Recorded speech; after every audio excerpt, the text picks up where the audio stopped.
Bonjour à tous, c'est Mickaël de chauffagesolfraisé.com et aujourd'hui je vous montre comment installer un système de chauffage sol et de refroidissement par le sol sur une faible épaisseur.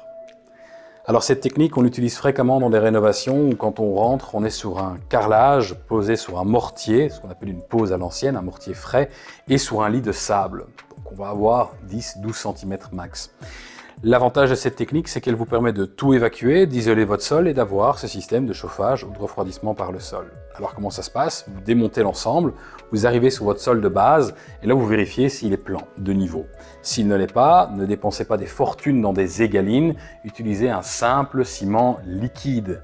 Une grosse pâte à crêpes qu'on étale au sol et qui va se mettre de niveau. À ce moment-là, votre niveau est repris, vous êtes sur un billard. C'est important parce que si vous êtes sur un billard, tout ce qui va suivre par-dessus va aussi être plane.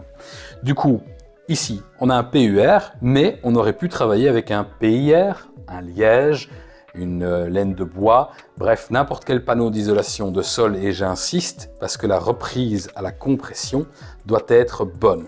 On n'utilise pas un isolant de mur, on n'utilise pas un isolant de toiture. On a besoin de quelque chose qui reprend la charge. Une fois qu'on a placé l'isolant, vous pouvez placer votre gypse. Là, comme d'habitude, deux possibilités, Fermacell en 25 mm ou alors le Knauf en 23 mm. Quand vous l'installez, comme d'habitude, utilisez la colle.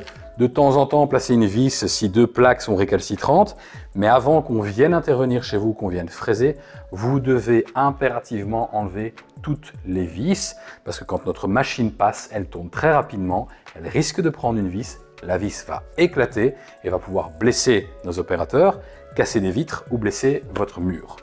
Très important si votre mur est déjà peint, si c'est déjà propre et que vous avez par exemple une cuisine existante. Une fois qu'on a fraisé, comme d'habitude, on va insérer nos tuyaux directement dans les gorges et vous allez pouvoir mettre votre finition. Alors là, attention, il n'y a aucun danger, vous pouvez faire ce que vous voulez, c'est compatible avec toutes les finitions, mais nous vous conseillerons toujours sur les différentes épaisseurs à installer. Plaque de 10 supplémentaire, pas de plaque de 10 supplémentaire, type de colle pour le carrelage, sol coulé, Mortex ou autre, vous faites ce que vous voulez. Votre finition sera directement au contact, comme d'habitude. Vous aurez un chauffage sol qui va réagir très rapidement et qui va vous apporter un confort incomparable. Pareil, vous le coupez quand vous allez travailler, vous le coupez quand vous allez vous coucher. C'est ça le gros avantage du système de chauffage sol fraisé. Si par contre vous installez une pompe à chaleur réversible, vous allez aussi pouvoir effectuer un rafraîchissement par le sol. Je n'ai pas parlé d'air conditionné, je parle de rafraîchissement. Ça fonctionne, à voir avec votre installateur. N'oubliez pas qu'on vient toujours visiter tous les chantiers, qu'on vient vous conseiller sur place, qu'on effectue un plan et la balance hydraulique. Pour plus d'infos, chauffagesolfraise.com ou le 0800 59 123. À bientôt!